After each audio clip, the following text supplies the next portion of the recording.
안녕하세요. 오늘도 사연살롱을 찾아주셔서 감사합니다. 앞이 보이지 않고 끝이 없는 터널 같던 제 인생에 새로운 희망과 기쁨이 생겨 요즘은 뭐라고 형용해야 좋을지 잘 모르겠네요. 지금부터 이상하고도 묘한 저희 가족의 특별한 이야기를 들려드릴게요. 저는 남들만큼 공부하고 남들만큼 직장 생활을 하다 결혼해서 아이 둘을 낳고 사는 지극히 평범한 여자였어요. 연년생의 제 두 딸은 다행히 활발하고 또래랑 잘 지내며 공부하는 것도 좋아하는 아이들이었죠. 사춘기가 와서 부모에게 버릇없게 할 법도 한데 저희 아이들은 한 번도 제 속을 썩인 적이 없었어요. 그도 그럴 것이 집안 분위기 때문에 아이들이 더 저를 힘들게 하지 않으려 했을 거라 생각하니 마음이 무겁기도 했어요. 남편과는 평범한 연애 결혼을 했고 아이 둘 낳고 잘 살다가 언제부턴가 부부 사이가 소원해지더군요. 남편의 차가운 태도와 무관심은 저를 위축되게 만들었고 어떠한 노력도 받아들이지 않으려는 남편의 모습에 저는 절망스러웠어요. 남편의 직업은 인테리어 공사 쪽을 하는 것이었는데 작업이 있다며 툭 하면 외박을 일삼곤 했죠. 밤에 작업하는 일도 없을 텐데 왜 집에 와서 안 자는 거야? 네가 뭘 알아? 밤에도 일이 있는지 없는지. 그리고 서울에 사는 사람이 무슨 대전까지 가서 인테리어 공사를 해. 거기는 인테리어 업자가 없어? 가면 또 몇 주는 화물차 사고. 애들 아직 초등학생이야. 나는 고사하고 애들한테 아직 아빠 관심이 필요할 때야. 내가 유능하니까 대전에서도 찾고 제주도에서도 찾는 거지. 네가 그딴 식으로 남편을 우습게 하니까 딸들도 아빠를 개똥 보듯이 보지. 애들이 언제 그랬다 그래. 오랜만에 만나서 반갑다 티내도 당신이 피곤하다고 밀어내기만 했잖아. 너도 인테리어 일 해봐. 피곤한지 안 한지. 그냥 가만히 앉아서 입이나 놀리면서 남편 일이 힘들 줄이나 알기나 했겠어? 무슨 말을 또 그렇게 해? 저는 당시 동네 공무방의 시간제 보조 선생님이었고 남편은 제 일을 아주 우습게 보았었죠. 저는 남편의 하는 일이 대단하다고 생각했지만 도무지 무엇 때문에 집에 며칠씩 안 들어오고 타 지역까지 가는 건지는 이해가 되지 않았어요. 저희 부부 사이에 골이 깊어져 갈수록 알게 모르게 딸들에게 노출이 되었던 것 같아요. 남편이 제게 무심하고 냉담한 만큼 아이들이 제 속을 안 썩이고 잘해주려 애를 썼으니까요. 어른들의 문제를 아이들에게 지운 것 같아 너무 죄스럽고 가슴 아팠죠. 아무리 남편을 설득하려 해도 그는 전처럼 우리 가족의 자리로 돌아오려 하지 않았어요. 엄마, 나랑 주희는 괜찮아. 아빠 이번에 집에 돌아오면 내가 아빠 안마도 해주고 된장찌개도 끓여줄게. 그럼 아빠가 우리를 조금 더 예뻐하지 않을까? 진이야, 엄마가 미안해. 진이랑 주희가 그렇게 하지 않아도 아빠는 널 사랑해. 다만 일이 너무 바쁘고 힘들어서 지금 좀 여유가 없는 거야. 그렇게 아빠한테 일부러 잘 보이려 애쓰지 않아도 돼. 아빠한테 잘하면 아빠가 엄마도 안 미워할 것 같아서. 너무 미안해. 엄마가 다 잘못했어. 고리타분했던 저는 아이들을 위해서라도 남편과 이혼하면 더더욱 안 된다고 생각했었어요. 무심하고 쌀쌀맞은 아빠라도 없는 것보다 있어야 한다고 생각했거든요. 그때는 참 그런 고지식한 생각에 저 자신을 가두고 살았어요. 남편은 저와 아이들과의 관계뿐만 아니라 집안 사정에 대해서도 철저히 외면하고 살았어요. 결혼 초반과 달리 어느 순간부터 생활비를 줄여나가더니 나중에는 아예 돈을 끊더군요. 내가 돈을 버는 것도 아니고 이렇게 생활비를 아예 안 주면 어떡해. 내가 무슨 ATM 기계냐? 나도 일이 있다 없다 하니까 그런 거 아냐. 그렇게 돈 한 푼이 아쉬우면 너도 나가서 벌어. 일 많다고 집에도 안 들어오는 사람이 일이 없다는 게 말이 돼? 앞뒤가 안 맞잖아. 애들 물건 중고거래하는 것도 이제 지쳐. 어차피 애들 잠깐 쓰는 거 그 중고거래를 좀 했다고 생색은 더럽게 내네. 누가 보면 내가 아예 집에 한 푼도 안 갖다 준 줄 알겠네. 아, 억울해라. 당신이 여태껏 돈을 안 줬다는 게 아니라 지금 애들한테 돈 많이 들어갈 때인데 오히려 전혀 생활비를 안 주잖아. 그렇다고 내가 일을 하는 것도 아니고 모아놓은 돈 까먹으면서 생활하고 있어. 너 말 잘했다. 그렇게 어려우면 나만 보고 있을 게 아니라 네가 직접 나가서 돈 좀 벌어봐라. 애들 챙긴다면서 핑계 좀 대지 말고. 그 다툼이 있은 후부터 저는 공부방 선생님 자리를 구해서 일을 시작하게 되었던 거예요. 일을 하면서부터 상대적으로 제 아이들에게 전처럼 신경을 못 써주는데도 딸들은 오히려 저를 안심시켜주려 했었어요. 엄마, 오늘은 내가 주희랑 볶음밥 해먹을 거야. 밥 먹고 주희랑 숙제하고 책도 읽고 있을게. 우리 걱정하지 마. 철이 너무 빨리 들어버린 아이들 앞에서 저는 참 많이 울기도 했어요. 고마워, 진이야, 주희야. 공부방에서 일을 하면서 큰 돈은 아니지만 아이들과의 생활비 정도는 조금 충당할 수 있었어요. 여전히 남편에게 생활비를 못 받고 있어 모이는 돈 없이 빠듯하기는 했지만 사람이 마냥 죽으라는 법은 없더군요. 우연인지 뭔지 모르겠지만 제가 공부방에 선생님으로 다니고 나서부터 학생 수가 엄청 많이 늘어서 규모를 늘려야 할 정도였거든요. 간단한 보조 선생님 역할이었던 저는 원장 선생님의 신뢰를 얻어 꽤 묵직한 일까지 하게 되었어요. 자연스럽게 페이도 조금씩 올라갔고요. 제 벌이에서 조금씩 저축할 수 있는 돈이 생겨났고 아이들 앞으로 소액이 남아 저금도 해줄 수 있게 되었죠. 그리고 시골에 혼자 계시는 저희 친정엄마의 치순 선물을 준비할 수도 있게 되었어요. 친정엄마는 시골에서 아빠 사시다가 아빠를 먼저 보내시고 혼자가 되셨어요. 다행히 건축 쪽으로 일을 하셨던 아빠가 돌아가시기 전 지금 집을 튼튼하고 견고하게 잘 만들어주셨고 엄마는 그 집에 남아 계셨죠. 엄마 사시는 시골 동네에 더 나이가 많은 어르신들에게 봉사도 하고 마을 관리 같은 것을 도와주시면서 용돈벌이 정도를 하고 계셨어요. 한 번도 사치 같은 것은 해본 적도 없으시고 자신보다 남을 더 먼저 생각하는 이타적인 분이었어요. 혼자 시골에 계시는 엄마가 너무 걱정됐지만 저 역시 사는 형편이 좋았던 것은 아니었기에 모시고 올라갈 수도 없어 너무 죄송했죠.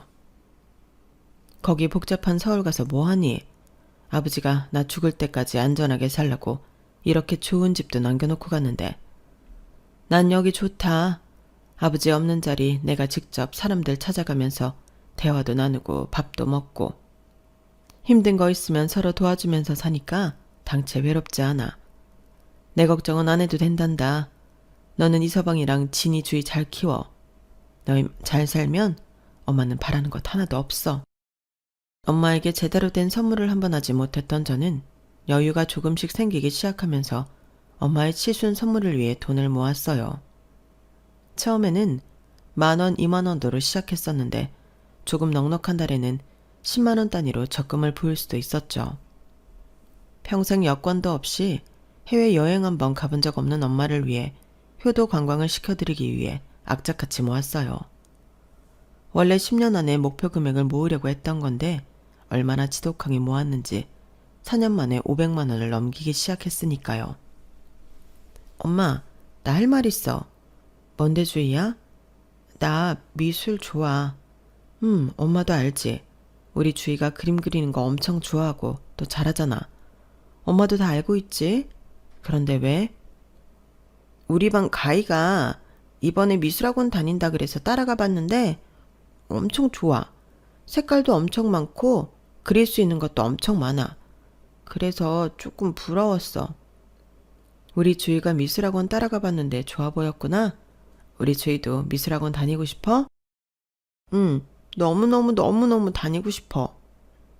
공부도 잘했지만 그림 그리는 것을 너무 좋아했던 둘째 딸이 어느 날 미술학원에 다니고 싶다며 쭈뼛쭈뼛 얘기하더군요. 저는 간절한 마음으로 며칠 뒤 남편과 이 문제에 대해 상의하기로 마음먹었어요. 주희가 미술학원 다니고 싶대. 그런데 미술학원비만 좀 도와줬으면 좋겠어. 내가? 내가 왜? 여보, 주희 당신 딸이야. 내가 왜라니? 그 정도는 좀 해줄 수 있는 거 아니야? 너도 돈 벌잖아. 그런데 내가 왜 애 미술학원비까지 보태야 되냐고. 당신이 돈 안 주니까 내가 돈 벌기 시작했지. 그걸로 생활비하고 애들 앞으로 들어가는 거 다 충당하고 있어. 내가 더 큰 거 바라는 것도 아니고 애 학원비 정도는 당신이 좀 보태줄 수 있는 거잖아. 이제 초등학교 다니면서 가나다라 배우고 있을 나이에 무슨 학원이야. 너 그거 쓸데없는 엄마 치맛바람이야. 정신 차려. 당신이야말로 정신 좀 차려. 지금 애들이 몇 학년이고 몇 살인지 알기나 알아? 진이는 수학 경시대회에서 상도 타고 주희는 사생대회도 몇 번이나 나갔는데 애들한테 제발 관심 좀 가져달라고 내가 몇 번이나 말해. 당신이 생각하는 만큼 지금 애들 어리지 않아. 자기가 하고 싶은 거, 자기가 생각하는 거 다 또박또박 이야기하고 또 그만큼 잘 해낸다고. 내가 뭐 놀아서 몰랐어? 나도 죽어라 일하는데. 당신 노고 모른다는 게 아니라 제발 좀. 오랜만에 만난 남편은 제 말을 들으려고도 듣고 싶어 하지도 않았고 아이들에게까지 막말을 서슴찮고 하더군요. 저는 정말 남편이 증오스럽기까지 했어요. 하지만 한 달이 넘는 시간 동안 남편에게 화도 내보고 달래도 보고 애원도 해가며 겨우 아이의 미술학원비를 약속받았어요. 하지만 그것도 몇 달 뒤부터는 소리 소문 없이 끊어버리기는 했지만요. 이 답답한 결혼 생활에 끝이 있기는 할까 매일 괴로웠어요. 그래도 제 옆에서 웃어주는 아이들에게 힘든 모습을 최대한 숨기며 지내려 노력했어요. 아이들도 제 마음을 알고 아빠에 대한 언급을 자제하는 것 같더군요. 그렇게 또 시간이 흘렀고 친정엄마의 칠순이 다가오기 6개월 전이었어요. 목표했던 돈보다 더 많이 모은 저는 엄마에게 전화를 걸었어요. 엄마, 나야 영희. 그래 영희야. 어디 아픈 데는 없으시고? 나야 뭐 괜찮아. 엄마, 다른 게 아니라 올해가 엄마 칠순되는 해잖소. 내가 벌써 나이를 그렇게 먹었니? 요즘 뭐 좋은 일 많으신가 배. 나이도 까먹고 지내시고. 너도 이 나이 되어봐라. 그깟 1, 2년은 눈 감았다 뜨면 후딱이다. 70평생 여권이라는 것도 못 만들어보고 외국이라는 곳은 가보지도 못한 우리 엄마, 내가 올해 찐하게 효도 한번 해드리려고 하는데 어때? 좋은 데 한번 모시고 갈게. 다 늙어서 좋은 데가 뭐 있겠어. 우리 집이 제일 좋지. 엄마, 그러지 마. 집이야 맨날 자는데도 집밥이야 맨날 먹는 거잖아. 엄마 해외여행 한번 보내드리고 싶어서 이 딸이 돈을 조금씩 모아놓은 게 있거든. 그걸로 여행 보내드릴게. 애 둘이나 키우면서 돈 들어가는 것도 많을 텐데 무슨 여행이냐? 가본 걸로 할 테니까 그냥 그걸로 진이주이 맛있는 거 사주고 좋은 옷 사입혀. 엄마 거절하지 마시고 진짜로. 우리 엄마한테 내가 좋은 거 해드린 것도 하나 없는데 나 죄책감 갖고 살게 하지 마. 엄마 여행이지만 내 부탁이기도 해. 우리 딸이 어렵게 모은 돈으로 어떻게 내가 사치 부리면서 해외여행을 간다니. 돌아가신 아버지가 놀래서 다 벌떡 일어나시겄다. 아빠한테도 내가 꿈속에서 다 허락받았다니까. 엄마는 예쁜 옷 입고 몸만 따라오면 돼.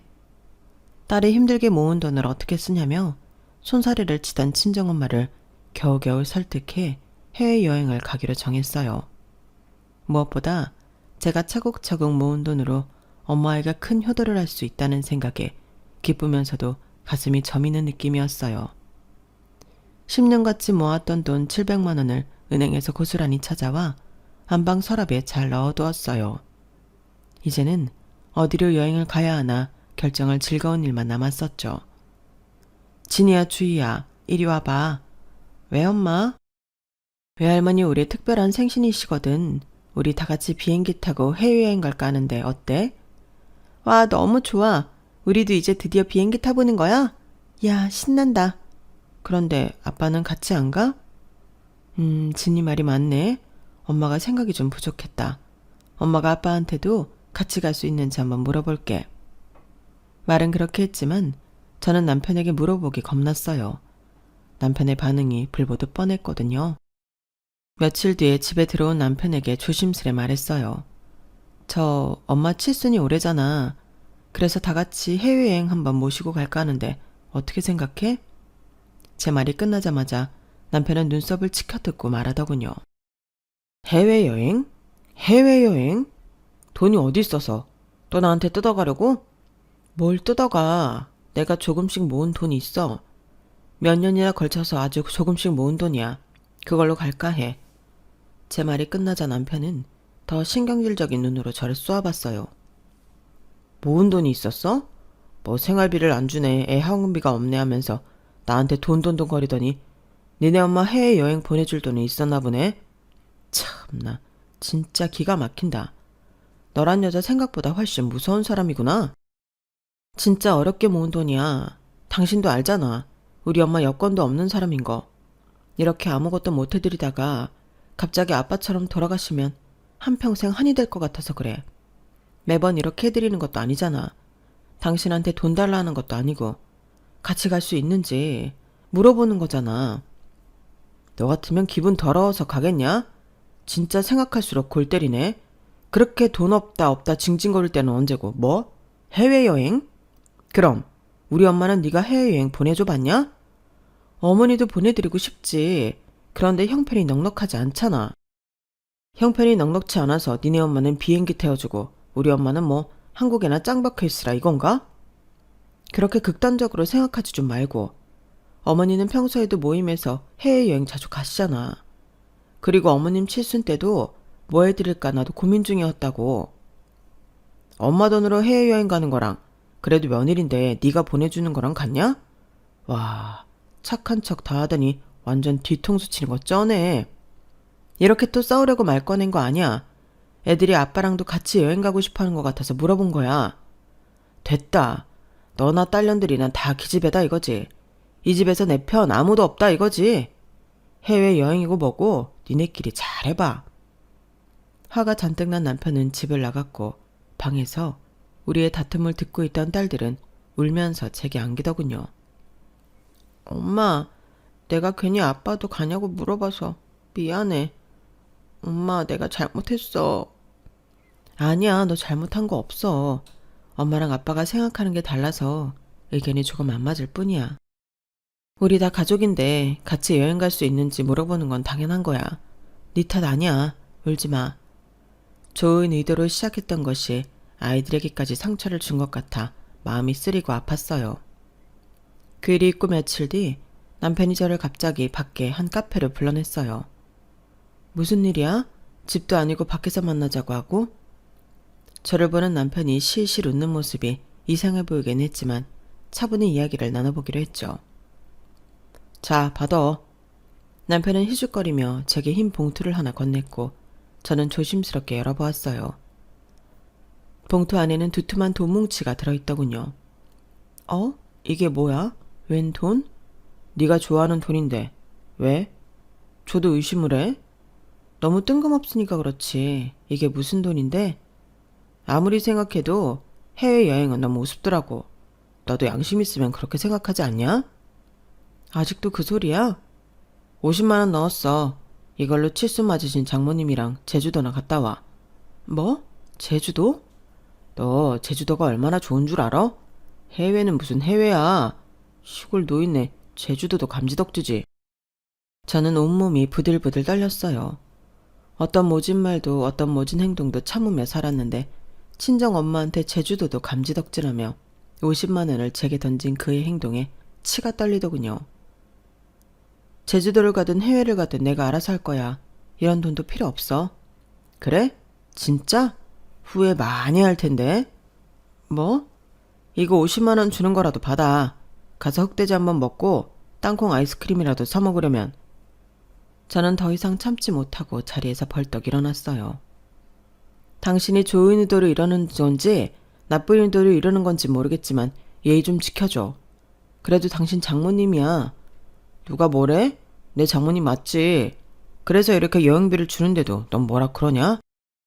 저희 화를 돋구듯이 남편은 계속 기분 나쁜 웃음만 지었고 저는 이 상황을 이해할 수 없었어요. 순간 제 내리를 번쩍하고 스치는 것이 있었어요. 당신 설마 안방 서랍장에 있던 돈 손댔어? 남편은 아무 대답 없이 희죽이며 저를 바라보더군요. 당신 정말 그런 거야? 그 돈이 어떤 돈인지 알아? 알아.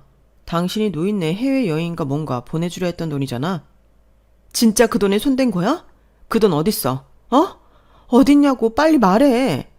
니네 엄마만 엄마고 우리 엄마는 뭐 옆집 아줌마냐? 나도 우리 엄마한테 효도 좀 했다. 뭐?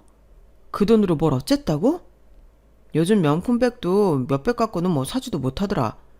돈 좀 더 모아놓지 그랬어. 그래서 아주 약소하게 중저가 브랜드로 우리 엄마 백 하나 내가 장만해 드렸지. 그 돈으로? 서랍장 안에 700만 원으로. 참, 700만 원이 아니지. 여기 네 앞에 50만 원 있으니까 650만 원이구나. 맞다. 650만 원짜리였지. 저는 그 사람 많은 카페에서 제정신이 아닌 사람처럼 소리를 지르며 악다구니를 했어요. 당신이 사람이야? 어떻게 그럴 수가 있어? 그 돈에는 손대면 안 되는 거잖아. 거기서 당신 돈 1원도 없어. 다 내가 악착같이 모은 거란 말이야. 당신이 무슨 자격으로 그걸로 백을 사서 어머니를 드려.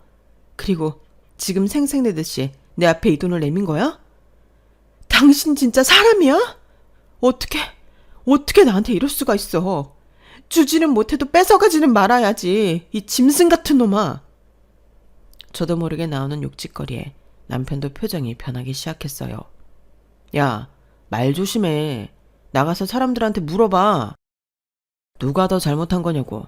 시어머니는 못 챙길 망정 시골에 사는 노인네한테 해외여행에 가당키나 하냐? 그럼 목돈이 생기면 남편한테도 용돈 좀 하라고 챙겨주고 할 것이지. 네가 제일 이기적이야. 저는 그 자리에서 엉엉 울고 말았어요. 슬프다 못해 절망스러웠어요. 내가 그래도 이 남자를 사랑해서 결혼하고 자식까지 낳아 살았는데 그동안 그 무심함과 냉대를 참아오며 여기까지 온 건데 어떻게 이렇게 극악무도한 짓을 할 수 있는 건지 알 수 없었죠. 남편은 저희 친정엄마에게 그동안 남처럼 대했던 것도 참으면서 살았지만 저는 그래도 시어머니에게 애들 할머니라며 할 수 있는 노력은 해왔는데 생각할수록 남편의 태도가 분했어요. 그날 남편과 카페에서 헤어지자고 저는 많은 생각을 하게 되었어요. 며칠간 그로 인한 스트레스가 너무 심했는지 먹는 것마다 토하기 일쑤였고 심한 고열로 공부방 일까지 며칠 쉬어야 했어요. 친정엄마에게 해외여행을 보내드리겠다며 이미 다 설레발을 쳐넣은 상황인데 죄스러운 마음으로 어떻게 연락을 드려야 하나 고통스러웠어요. 몸이 좀 나은 후에 괴로운 마음으로 친정엄마에게 전화를 걸었어요. 엄마, 우리 딸 목소리가 왜 이렇게 힘이 없어? 무슨 일 있어? 미안해 엄마. 왜 그래? 너 진짜 무슨 일 있구나? 엄마한테 다 털어놔봐. 사실은 말이야. 저는 거짓말을 꾸며낼 기운도 없어서 엄마에게 그동안 있었던 일을 모두 털어놓았어요. 엄마, 정말 미안해. 애들 아빠가 진짜 그렇게까지 할 줄 몰랐어. 나 갈라설 거야. 그동안 영희 네가 많이 참고 살았구나. 그것도 모르고 엄마는 네가 잘 사는 줄만 알았지. 내가 오히려 더 미안하다. 엄마가 왜 미안해. 그런 말 하지 마. 엄마와 저는 수화기를 붙잡고 오랫동안 울며 이야기를 나눴어요. 엄마와 통화를 마친 뒤 더 결심이 들더군요. 이제 이성기랑은 더 이상 못 살아. 저런 인간은 애들 아빠일 수도 없고 아빠여서도 안 돼. 더 이상 저 인간이 나와 우리 아이들의 인생을 망치게 둘 수 없어. 내가 바보 같았지. 아니라고 생각이 들었을 때 진작 헤어졌어야 하는 걸. 술 그 외양간 고치는 것 마냥 그걸 이제야 깨닫다니. 하지만 아직 늦지 않았어. 지금이라도 저 인간이랑은 헤어져야 돼. 항상 미적지근하게 끌려다니던 저였는데 어디서 갑자기 그런 굳은 힘이 났는지 저는 조금의 흔들림도 없이 남편과의 이혼을 결심했어요. 이혼 통보를 하자 남편은 더 비아냥대며 꼴보기 싫은 짓만 골라 하더군요. 뭐? 이혼? 그건 내가 먼저 해야 될 소리 아니냐? 네가 이혼을 운운하다니 진짜 지나가던 개가 다 웃을 일이다. 당신 아니지 이제 남이니까 나도 말 좀 막 할게. 너 남자 새끼가 그렇게 살지 마라. 진짜 뭐 잘난 것도 없으면서 나한테 맨날 구박이나 하고. 너 애들 아니었으면 진작 손절당했어. 애들한테 감사하게나 생각해. 내가 사회생활 해보니까 너 맨날 힘들다고 생색내는 거 진짜 우습더라. 그렇다고 돈을 많이 벌어와서 가게에 보탬을 주기나 해 뭐해. 네 술 처마시고 어디 지방 가서 계집질이나 하는데 다 쓴 거 내가 모를 줄 알아? 그거 다 꾹 참고 살았어. 정말 애들 아빠니까. 학원비 그거 몇 달 보내준 걸로 생색냈을 때도 정말 입술을 깨물며 참았어. 그래도 애들 아빠니까. 그런데 이제 다 필요 없어. 있는 정 없는 정 다 떨어져서 옆에 있는 것도 징그러울 정도야. 시골 사는 노인네 데리고 제주도나 갔다 오라고? 알았어. 이제 우리가 어떻게 사는지 간섭도 하지 마. 이선기, 너란 인간 이름만 들어도 진짜 소름 돋고 침 뱉고 싶어. 진짜 너랑 끝이야. 이게 무슨 약을 잘못 먹었나? 갑자기 왜 이렇게 바락이야? 나한테 위자료 같은 거 한 푼도 요구할 생각하지 마라. 어디 애들 데리고 네가 얼마나 잘 사나 두고 보자.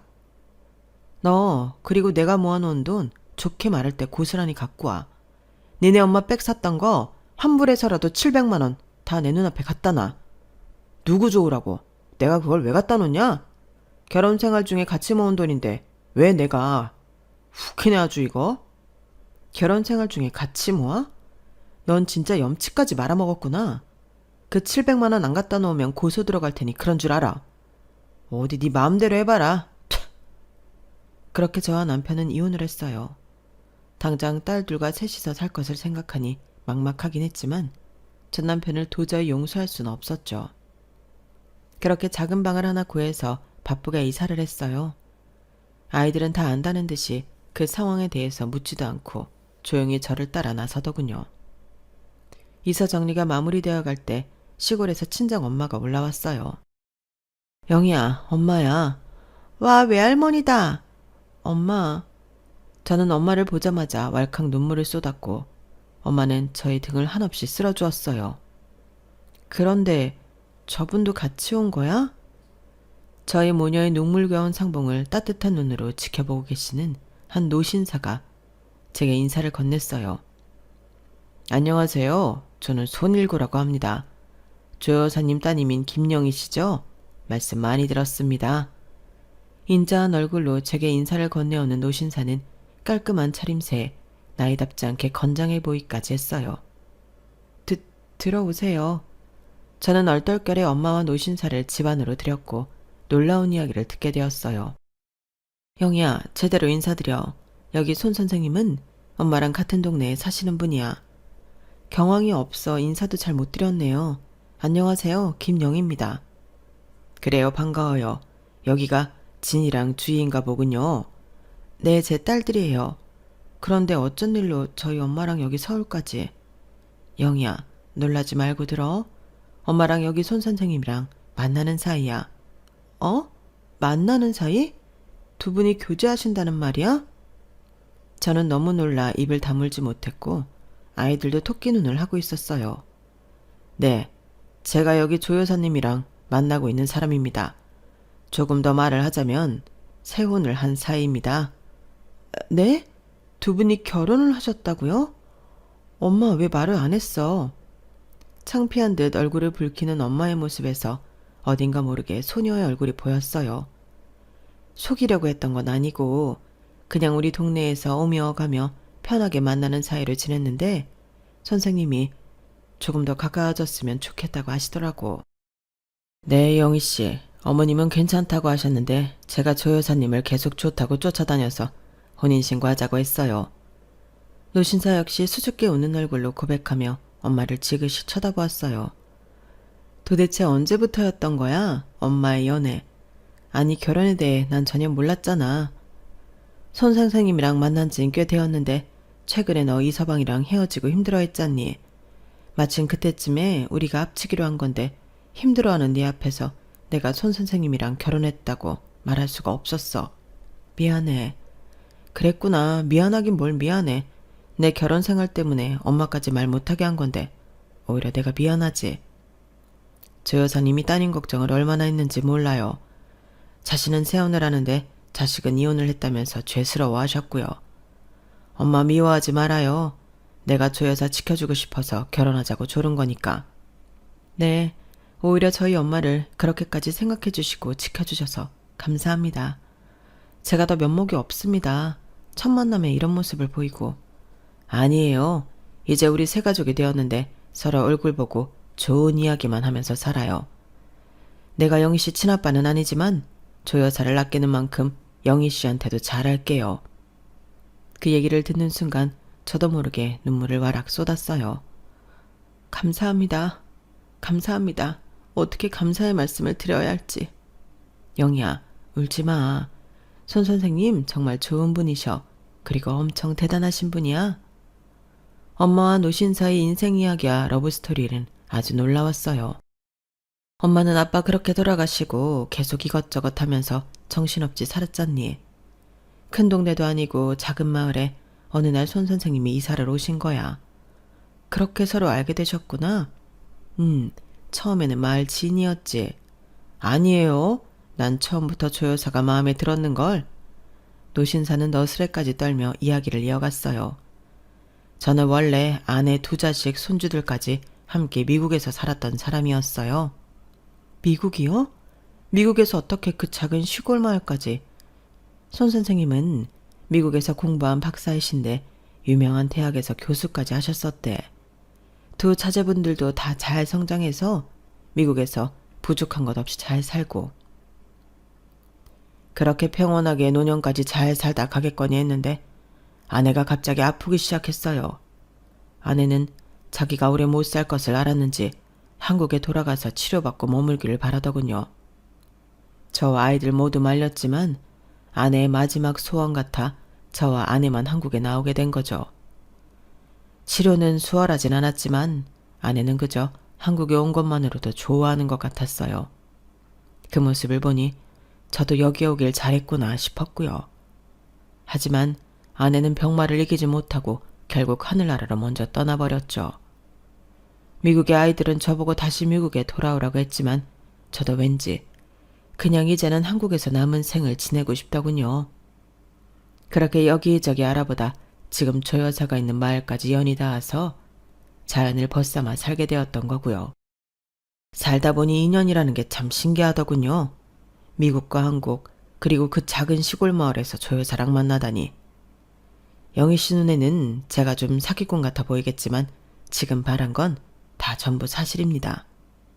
아니에요. 선생님 말씀 의심하지 않습니다. 사실 손 선생님 자녀분들이랑 손주들도 한국에 한번 왔다 가셔서 만났었어. 진짜? 미국에서 여기까지 오셨던 거야?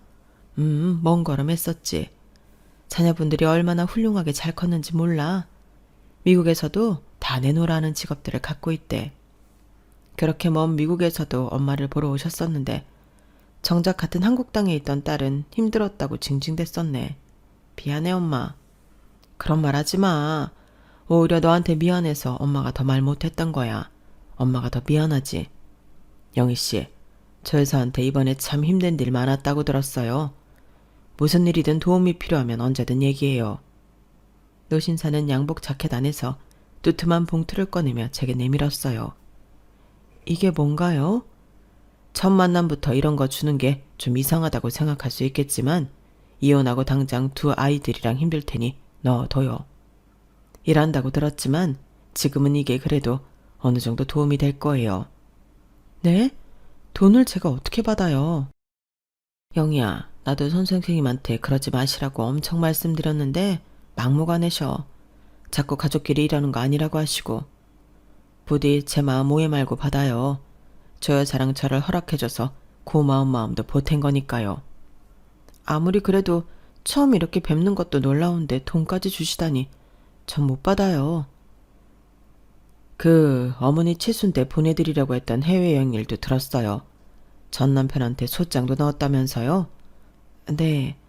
그 얘기 듣고 제가 더 마음이 아팠어요. 영희 씨가 힘들게 모은 그 돈이 그렇게 되었으니 얼마나 속상할까. 나라도 빨리 나서서 걱정을 덜어줘야겠다 싶었어요. 말씀만이라도 감사합니다. 우리 아들딸이 한국에 왔을 때 조 여사를 그렇게 좋아하고 따랐어요. 한국에 혼자 남은 이 노인네 곁에 이렇게 고운 여성분이 같이 살아준다고 하니 안 고마울 리가요. 아우, 손 선생님은 말씀도 참. 그래서 하는 말인데 지금 당장 가자는 것은 아니고요. 아들이랑 딸이 지금 뉴욕에 자리 잡고 잘 살고 있어요. 영희 씨만 괜찮으면 언제든 여기 진이랑 주희 다 데리고 미국 한번 놀러 오라고 초대를 했거든요. 영희 씨 생각은 어때요? 저희를요? 저희야 너무 감사하지만 죄송해서. 뭐가 그렇게 죄송해요? 우리 이제 가족이라니까요. 미국에 있는 제 자식들도 이제 영희 씨랑 가족이에요. 어려워 말고 한번 같이 미국에 가서 만나보자고요. 저는 이게 다 무슨 일인가 싶었어요. 이혼과 이사로 한풀 껴껴있던 제 앞에 엄마가 새신랑을 데리고 나타났으니 말이에요. 게다가 살면서 만나보지도 못한 엘리트 집안의 노신사에 미국 구경까지 시켜준다고 하시니 꿈을 꾸는 것 같았죠. 엄마도 그동안 시골에만 박혀서 멋모르고 살았잖니. 그래서 영희 네가 날 더 안쓰럽게 생각하기도 했고, 결국 이번 해외여행 사건만 해도 네가 얼마나 가슴 아팠을까 생각하면 엄마 마음은 무너져 내려. 그래서 일부러 더 손 선생님이랑 여기 온 거야. 엄마는 이제 정말 하나도 힘들지 않아. 네가 이제 진짜 엄마 걱정 안 해도 돼. 아무것도 모르는 시골 노인네가 미국 물 먹은 노인네 만나서 요즘 못 해보고 산 거 하느라 신나. 그러니까 영희야, 이제 엄마 걱정 그만하고 너 하고 싶은 대로 너 누리고 살아. 알았지? 저는 엄마 품에서 한참을 엉엉 울었어요. 엄마의 곁에 새로운 사람이 생겼다는 안도와 함께 그동안 알게 모르게 속썩이며 살았던 제 인생이 오버랩 되더군요. 다 울고 난 저는 엄마와 손 선생님 앞에서 개면쩍어 괜히 투정을 부렸어요. 우리 엄마 진짜 시골 촌동네에서 아무것도 모르고 사는 노인네인 줄 알았더니 세상에 어떻게 이런 대단한 선생님을 꼬셨대? 이혼한 딸보다 100배 1000배 낫네. 우리 조 여사가 좀 예뻐야 말이지. 그 후로 저와 아이들은 손 선생님 자녀분들의 초대로 정말 미국에 가게 되었고 부족한 것 없이 잘 지내다 돌아왔어요. 자녀분들이 사회적으로도 성공했지만 인성이 얼마나 좋은지 있는 내내 정말 가족 같은 편안함을 느꼈어요. 심지어 손 선생님의 따님은 저와 비슷한 연배였는데 제 손을 꼭 잡고 말하더군요. 이렇게 아빠와 조 여사님의 새로운 출발을 허락해줘서 너무 고마워요, 언니. 저야말로 너무 고맙죠. 이렇게 좋은 대접도 해주시고. 언니, 우리 이제 가족이잖아요. 서로 편하게 지내요. 그리고 제가 옆에서 지켜보니까 진이 공부에 정말 소질이 있는 것 같아요. 주희는 창작력이 있는 것 같고요. 언니랑 애들만 괜찮으면 나중에 미국으로 공부하러 와도 돼요. 네? 한국도 좋지만 더 넓은 세상에서 배워봐도 나쁠 것 없잖아요. 진이랑 주희가 미국에 오고 싶다고 하면 공부랑 생활 걱정은 전혀 하지 말아요. 제가 다 알아서 책임질게요. 우리 조씨랑 혜일리도 진이 주희랑 너무 잘 지내고 하잖아요. 손 선생님의 따님인 미영씨는 두 딸의 교육에 대해서까지 의논을 해주었어요. 언니도 미국에 오고 싶으면 언제든지 놀러와요. 미국은 넓어서 가볼 데가 정말 많거든요. 미국의 한 평화로운 전원주택의 뒷마당에서는 아이들의 웃음소리가 끊이지 않고 그 모습을 보며 저희 어른들은 차를 마시고 있는 그 상황이 믿어지지 않았어요. 마치 영화 속에서나 보던 장면에 제가 들어와 있는 것 같았죠. 너무 따뜻하고 포근해 눈물이 날 정도였어요. 그로부터 몇 년이 지난 지금 손 선생님과 엄마 그리고 저는 몇 번이나 미국 가족들의 초대를 받아 놀러왔어요. 중학생이 된 진이와 주희의 미국행에 대해서는 아직 서로 논의 중에 있답니다. 정말 행복한 고민을 하고 있네요. 참, 미국에서 가족들과 즐거운 시간을 보내는 사진을 프로필 사진으로 해놨더니 전 남편에게 연락이 몇 번 왔었어요. 저는 그동안 있었던 일을 이야기해 주었고 남편은 손이 발휘되도록 빌며 다시 합치자고 애걸복걸하더군요. 글쎄요. 기부한 셈 치고 그 700만 원에 대한 고소도 취하해 줬는데 제가 그 인간이랑 다시 엮이는 일은 없어야겠죠. 그 돈 덕분에 쓰레기 거르고 새로 시작한 우리 식구들 많이 응원해 주세요. 제 이야기는 여기까지입니다. 들어주셔서 감사드려요. 항상 건강하시고 매일매일이 행복하시길 기도합니다. 여러분, 사연 댓글에 응원과 현명한 조언 부탁드려요. 좋아요와 구독은 저에게 큰 힘이 됩니다. 오늘도 좋은 일 가득하세요.